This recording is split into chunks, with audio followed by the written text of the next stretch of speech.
A common disease in human of class 12 human health and disease. So first of all, please like, share and subscribe to my YouTube channel. So let's start the class. Common disease in humans. I take ink. A wide range of organisms belonging to bacteria, viruses, fungi, protozoans, helminthes, etc. could cause disease in man. Such disease causing organisms are called pathogens.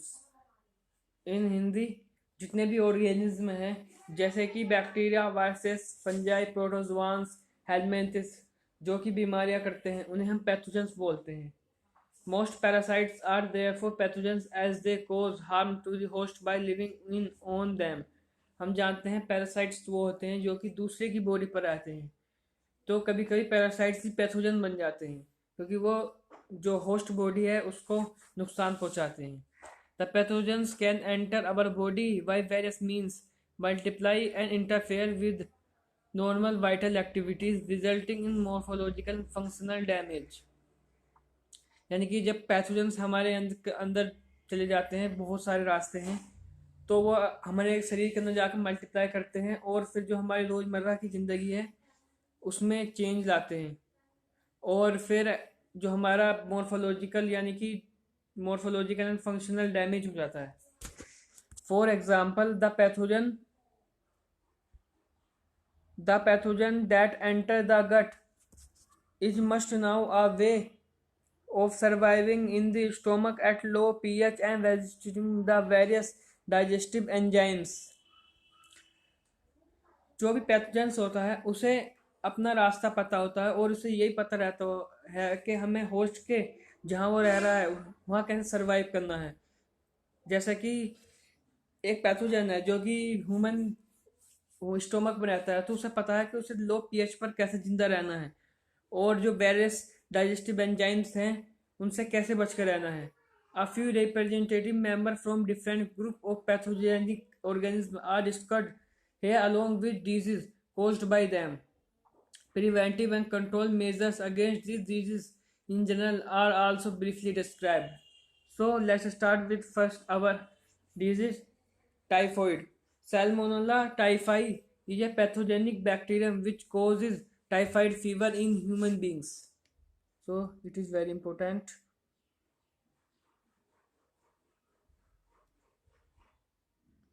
These pathogens generally enter the small intestine through food and water contaminated with them and migrated to other organ through blood. जो भी pathogen होता है जैसे कि ये Salmonella typhi है, ये हमारे स्मॉल इंटेस्टाइन का पैथोजन है और ये ना कंटेमिनेटेड वाटर के थ्रू एंटर होता है हमारे शरीर में. कंटेमिनेटेड वाटर या फूड उसे बोलते हैं. जिस भी खाने या पानी में कोई भी ऑर्गेनिज्म हो या कोई भी पैथोजन हो उसे कॉन्टेमिनेटेड फूड और वाटर बोलते हैं. और ये हमारे शरीर के हर ऑर्गन में पहुंच जाता है ब्लड के through. Sustain high fever. Typhoid में बहुत हाई फीवर होता है 39 degree Celsius to 40 degree Celsius. Weakness, stomach pain, constipation, headache and loss of appetite. Loss of appetite यानी कि भूख नहीं लगना are some of the common symptoms of this disease. Intestinal perforation and death may occur in several cases. Typhoid fever could be confirmed by Vidal test. यानी कि intestinal perforation हो जाता है यानी कि बहुत सारे सिम्टम्स हो जाते हैं. एब्डोमिनल पेन और वॉमिटिंग, नोजिया, इन सबको हम इंटेस्टिनल परफोरेशन बोलते हैं. Widal test. A classic case in medicine. In Hindi एक कुक थी मैरी मेलन जिसको हम टाइफाइड मैरी के नाम से बोलते हैं. तो इन्होंने ना अपनी ज़िंदगी के बहुत साल लोगों को कुक करके खाना खिलाया लेकिन उस पर्टिकुलर एरिया के लोग बीमार पड़ रहे थे टाइफाइड से. लेकिन मैरी मेलन के अंदर कोई भी सिम्टम्स नहीं थे टाइफाइड के. तो जब बाद में पता चला जब इनके मैरी मेलन की जब डायग्नोसिस हुआ तो इन्हें टाइफाइड आया. तो कभी कभी ऐसा भी होता है कि जो पैथोजन होता है वो होस्ट के शरीर के अंदर होता है बट कोई भी मॉर्फोलॉजिकल एंड फंक्शनल डैमेज नहीं करता. So bacteria like streptococcus pneumoniae and haemophilus influenzae are responsible for the disease pneumonia in human which infect the alveoli air-filled sac of the lung. As a result of the infection, the alveoli get filled with fluid, leading to severe problem in respiration. यानी कि pneumonia में जो हमारा air filled sac होता है उसमें fluid भर जाता है जिससे कि सांस लेने में दिक्कत होती है. The symptoms of pneumonia include fever, chills, cough, and headache. In severe cases, the lips and fingernails may turn grey to bluish in color. कुछ केसों में जो हमारे नाखून और उंगलियां जो होती हैं और जो होठ होते हैं वो थोड़े ब्लूइश कलर के हो जाते हैं यानी कि नीले पड़ जाते हैं. A healthy person acquires the infection by inhaling the droplet or aerosols released by an infected person or even by sharing glasses and utensils with an infected person. यानी कि ये जो निमोनिया है ये हमारा ड्रॉपलेट इन्फेक्शन डिजीज है. Droplet infection disease यानी कि जो छींकने खांसने या वगैरह इन सब चीज़ों से हो जाता है जैसे कि टीबी हुआ. ये सब हमारी ड्रॉपलेट इन्फेक्शन डिजीज है. Dysentery, plague, diphtheria are some of other bacterial disease in mans. So further our next slide.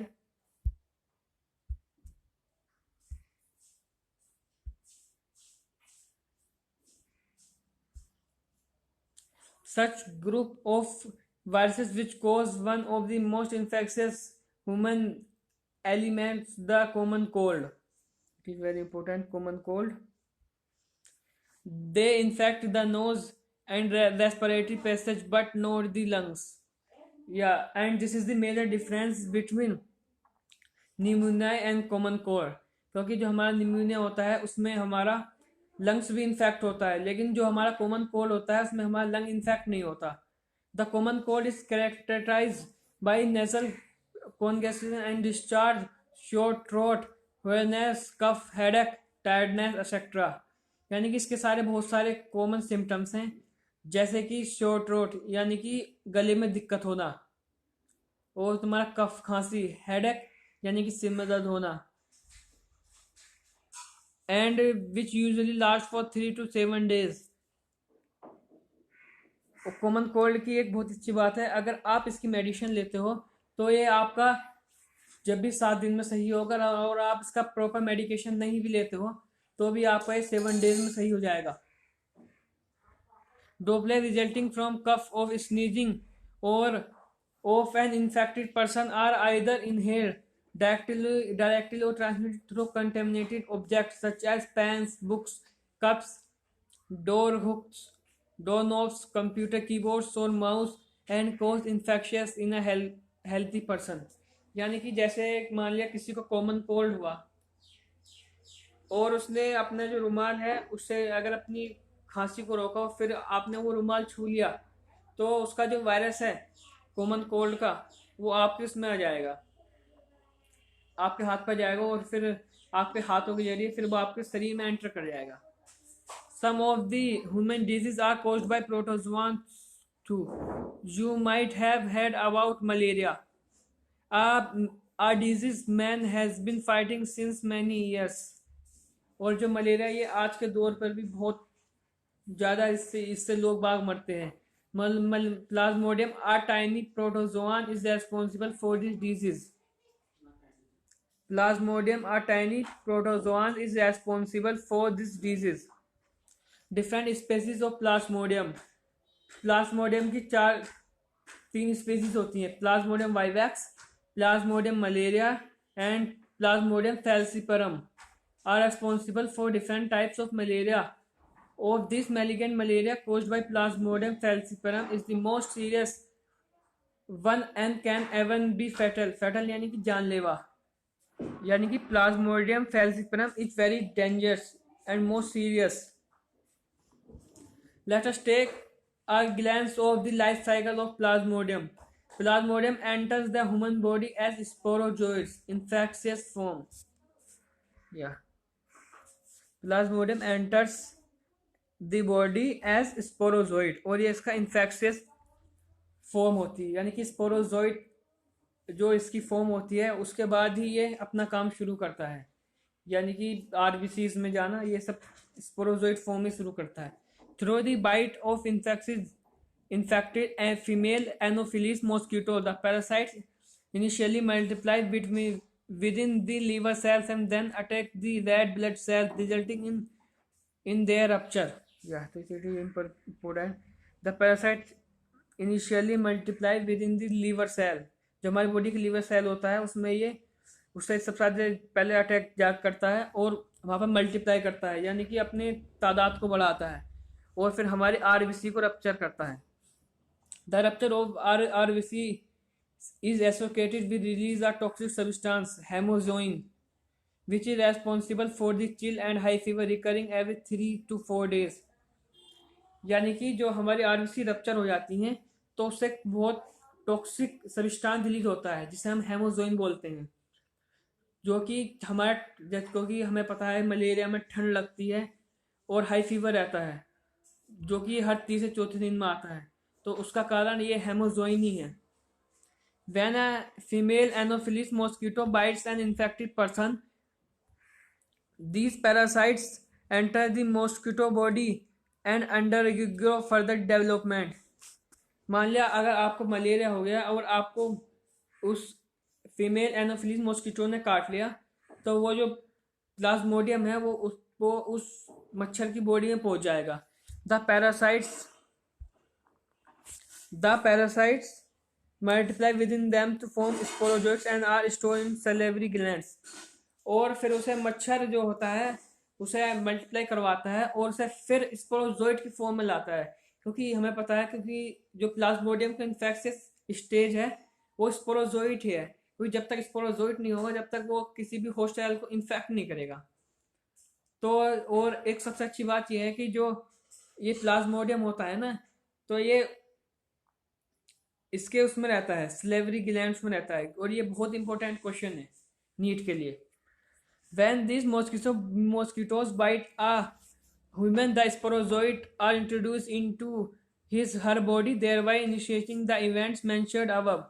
It is interesting to note that the malarial parasite require 2 hosts. ये हम जानते हैं कि अगर मलेरियल पैरासाइट को 2 host चाहिए होते हैं, एक तो हम चाहिए और एक मॉस्किटो चाहिए to complete its life cycle, क्योंकि अगर वो मच्छर के उसमें नहीं जाएगा तो उसका वो नहीं आएगा इन्फेक्शियस स्टेट, यानी कि स्पोरोजोइट नहीं आएगा, और अगर उसका स्पोरोजोइट नहीं आएगा तो फिर अगर ह्यूमन नहीं होंगे तो उसकी फिर लाइफ साइकिल कंप्लीट नहीं होगी। So the female anopheles mosquito is the vector transmitter agent through, और ये वेक्टर जो होते हैं ना, वेक्टर ट्रांसमिटिंग एजेंट, ये जैसे मक्खी मच्छर इन सब को हम वेक्टर ट्रांसमिटिंग एजेंट बोलते हैं।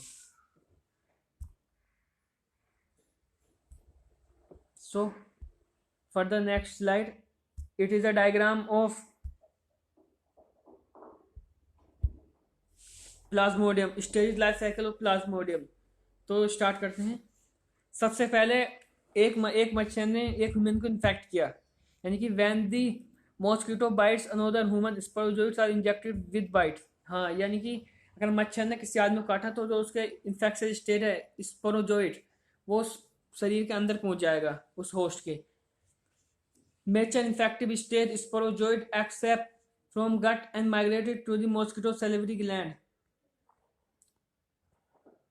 नहीं ये रहा। Parasites sporozoid reach the liver through blood, और फिर जब मान लिया एक मच्छर ने किसी आदमी को काटा फिर वो उसके ब्लड में पहुंच गया स्पोरोजोइड, तो वो ब्लड के थ्रू स्पोरोजोइड सबसे पहले लीवर में जाएगा, और लीवर में जाने के बाद the parasite reproduce asexually in liver cells, bursting the cell and releasing into her blood. फिर उसके बाद लीवर में जाने के बाद वो वहाँ पर रिप्रोडक्शन करेगा, यानी कि अपनी तादाद बहुत ज़्यादा बढ़ाएगा, और फिर तादाद ज़्यादा बढ़ाने के बाद वो फिर ब्लड में पहुँच जाएगा, और फिर ब्लड में जाने के बाद फिर वो आरबीसी को रप्चर करेगा। उनकी parasites reproduce asexually in red blood cells, bursting the red blood cells and causing cycling of fever and other symptoms. These parasites infect new red blood cells. हाँ, तो फिर वो हमारी आरबीसी को रप्चर करेगा और फिर जो नई नई सेल्स हैं वो वहाँ भी जाकर अपना वो दिखाएगा, क्योंकि वो रिप्रोड्यूस कर रहा है ना आरबीसी के अंदर। उसके बाद इसके अंदर सेक्सुअल स्टेज भी होता है, जिसे हम गैमेटोसाइट्स बोलते हैं, develop in red blood cells. Female और मेल अलग अलग होते हैं, जैसे कि आप डायग्राम में देख रहे हैं। फिर उसके बाद female mosquito take up gametocyte blood, और जो उसका जो तुम्हारा गेमेटोसाइट्स है, जो सेक्सुअल स्टेज है, वो जब हमारे ब्लड में होता है और मान लिया आपको किसी और मच्छर ने काट लिया, तो फिर वो जो स्टेज है वो फिर उस मच्छर के उसमें पहुंच जाएगा, गट में, वो सैलिवरी ग्लैंड में स्टोर हो जाएगा। और फिर वो सैलिवरी ग्लैंड में स्टोरेज होने के बाद फिर वहाँ पर उसका मतलब गट में जो उसका फर्टिलाइजेशन एंड डेवलपमेंट होगा, वो फिर वो जब स्पोरोजोइट फॉर्म में जाएगा फिर उसके मच्छर के सैलिवरी ग्लैंड में पहुंच जाएगा फिर वो। So further next slide. या ये है एंटामीवा हिस्टोलिटिका, जिसे हम हाथी पैर वगैरह भी बोलते हैं, विच कॉजेज एमोबियसिस डाइसेंट्री, जो कि इसका जो पॉजिटिव एजेंट है वो है तुम्हारा entamoeba histolytica. This symptoms of this disease include constipation, abdominal pain and cramps, stool with excess mucus and blood clots। यानी कि जो हमारी फीसिस है उसमें ब्लड क्लोट्स आ जाएंगे, और तुम्हारा जो हमारी फीसिस है वो ज़्यादा म्यूकस ज़्यादा आएगा उसमें। House flies act as mechanical carriers and serve to transmit the parasite from faeces of infected person to food and food products, thereby contaminating them. Drinking water and food contaminated by the fecal matter are the main source of infection।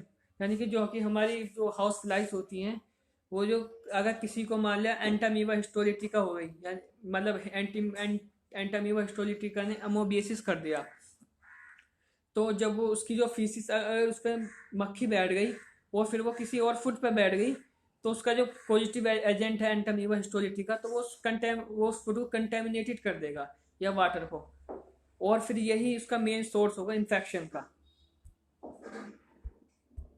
So further on next slide.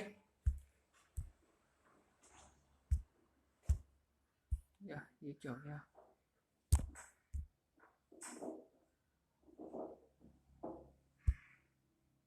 गया? One second.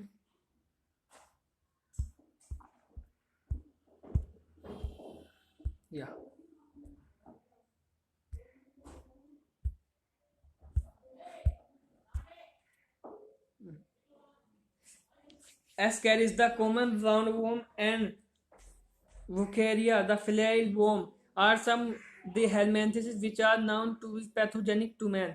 यानी कि जितने भी ये worm या filial worm होते हैं, इन सबको हम हेलमेंथिस बोलते हैं, और ये बहुत ज़्यादा पैथोजेनिक होते हैं। Ascaris, the intestinal parasite causing ascariasis, जो हमारा एस्कैरियस होता है वो एस्कैरियसिस करता है। और symptoms of disease include internal bleeding, muscular pain, fever, anaemia and blockage of intestinal passage. यानी कि जो इसके सिम्टम्स होते हैं, इसके सिम्टम्स में हमारा सबसे पहले तो ये होएगा कि इंटरनल ब्लीडिंग हो जाएगी।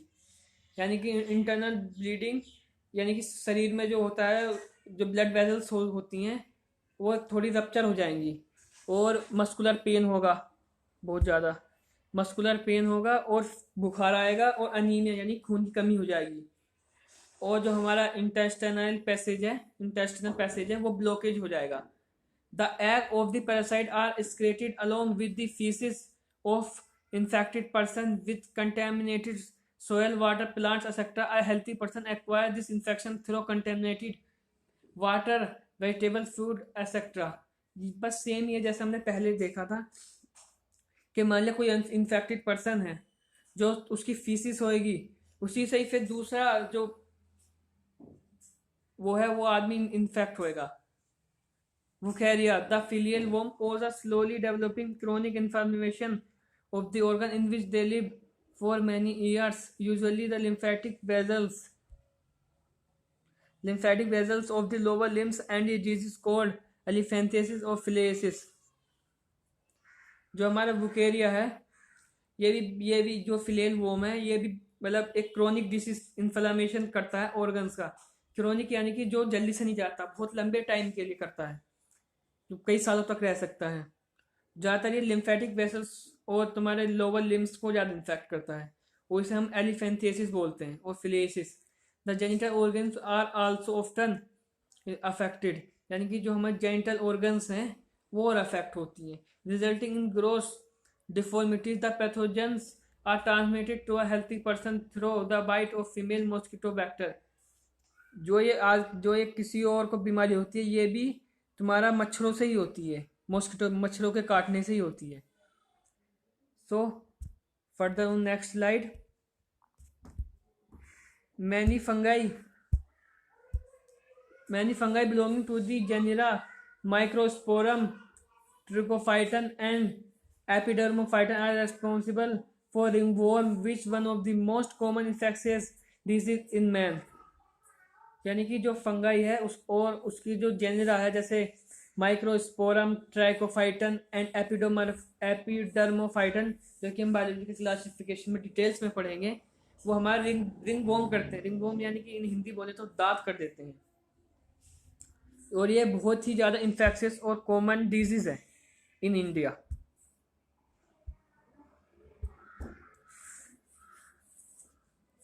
यानी कि और इसके जो appearance of dry scaly lesions on various parts of the body such as skin nails scalp are the main symptoms of this disease. यानी कि जो गोल गोल सा हो जाता है, ये सब इसके जो होते हैं, ये नाखून सूखा पड़ जाना, मतलब पहले तो ड्राई रहता है और थोड़ा मतलब चिकना सा हो जाता है। These lesions are accompanied by intense itching, heat and moisture help these fungi to grow। यानी कि जो हमारा इचिंग यानी खारिश आना, वो थोड़ा मतलब गर्म रहता है, और ये इसे मॉइस्चर मिलने की वजह से यहाँ पर फंगाई ग्रो कर जाता है। वैसे ही हमारा थोड़ा कान का सिस्टम, जब कान में फंगल इन्फेक्शन हो जाता है तो यही फंगाई की वजह से होता है, तो फंगाई वहाँ पर ग्रो कर जाता है, which make them thrive in skin fold such as those in groin और बिटवीन दी टोज। और हमारे जब पैरों के बीच में कभी कभी जो बरसात के मौसम में भी हो जाता है, ये जिसे हम इन हिंदी शायद खरबे टाइप बोलते हैं। Ringworms are generally acquired from soil or by using towels, clothes or even the comb of infected individuals। यानी कि जिसको भी ये रिंगवॉर्म्स हो जाते हैं और उसका जितने भी उससे कॉन्टेमिनेटेड थिंग्स होंगी, जैसे टॉवल्स, क्लोथेस, कंघा, ये सब, इन सब से भी फिर दूसरे आदमी को भी हो जाएगा। Maintenance of personal and public hygiene is very important for prevention and control of many infectious disease. यानी कि डेली बात करना, मतलब अपना जो पब्लिक हाइजीन बनाना बहुत इंपॉर्टेंट है इन सब बीमारी से बचने के लिए। Measures for personal hygiene include keeping the body clean, consumption of clean drinking water, food, vegetables, fruiting etcetera. यानी कि क्लीन ड्रिंकिंग वाटर, और सबसे क्लीन ड्रिंकिंग वाटर हमारा आरओ या फिर बॉइल वाटर रहता है। Public hygiene includes proper disposal of waste and excreta, periodic cleaning of disinfection of water reservoirs, pools, carriage pools and tanks, and observing stand practices hygiene in public catering. These measures are particularly essential where the infectious agents are transmitted through food and water, such as typhoid, amoebiasis, and ascariasis. In cases of airborne disease such as pneumonia, common cold, in addition to the above measures, close contacts with infected persons to their belonging should be avoided। यानी कि जितने भी हमारे airborne disease है, यानी कि जो भी हमारी हवा से फैलती हैं बीमारियां, जैसे कि निमोनिया हमें पता है ड्रॉपलेट इन्फेक्शन है, हवा से ही फैलेगा। कॉमन कोल्ड हुआ, तो इन इन इन सब की हमें थोड़ा देख रखाव रखना चाहिए। For disease such as malaria and filariasis are transmitted through insect vectors. और जो हमारा फिलेरियासिस या मलेरिया है ये हमारा इंसेक्ट वेक्टर से होता है, यानी कीड़े मकोड़ों से होता है. The most common important measures is to control or eliminate the vectors and their breeding places. और इन्हें सबसे अच्छा ख़त्म करने का तरीका, जैसे कि मान लिया हमारा मच्छर टैंक्स वगैरह में ज़्यादा होता है तो उसकी प्रॉपर सफाई करना ये बहुत इंपॉर्टेंट है. This can be achieved by avoiding stagnation of water in and around residential areas, regular cleaning of household coolers, use of mosquito nets, including fishes like gambusia in ponds.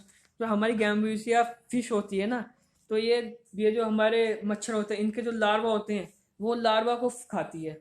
या ये रहा. Spraying of insecticides in ditches, drainage area and scrams etc. In addition, doors and windows should be provided with wire mesh to prevent the entry of mosquitoes, which such precautions have become more important, especially in the light of recent widespread incidents of vector-borne Aedes mosquito diseases like dengue and chikungunya in many parts of India. और ये अब बहुत common disease हो चुकी है. Yeah, further on next slide.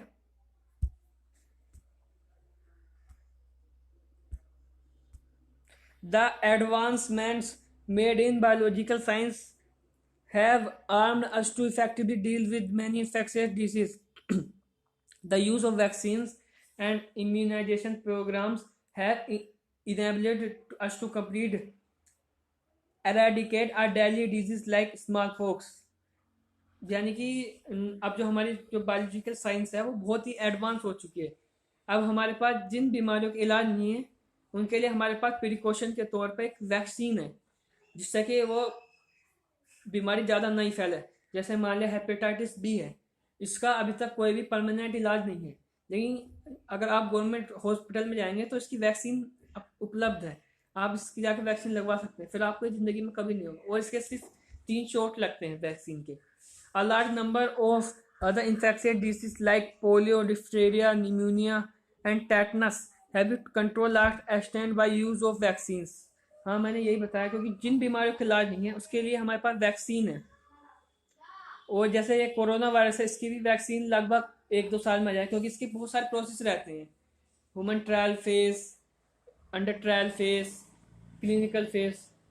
Biotechnology is that verge of making available newer and safe vaccines. Discoveries of antibiotics and various other drugs have also enabled us to effectively treat infectious diseases. यानी कि अब biotechnology बहुत ही advance हो चुकी है. जैसे हमने discovery कर ली एंटीबायोटिक्स की, जो कि हमारे बहुत ही अच्छे साइंटिस्ट अलेक्जेंडर फ्लेमिंग ने की थी. और हमारे पास अब मोस्टली डिजीज की तो दवाइयाँ हैं, लेकिन जिनकी नहीं है उनके लिए हमें प्रिकॉशंस करने चाहिए. So please like, share and subscribe to my YouTube channel. अगर आपको मेरे चैनल पसंद आया हो या मेरी वीडियो पसंद आई हो तो please subscribe to my YouTube channel. Okay, thank you.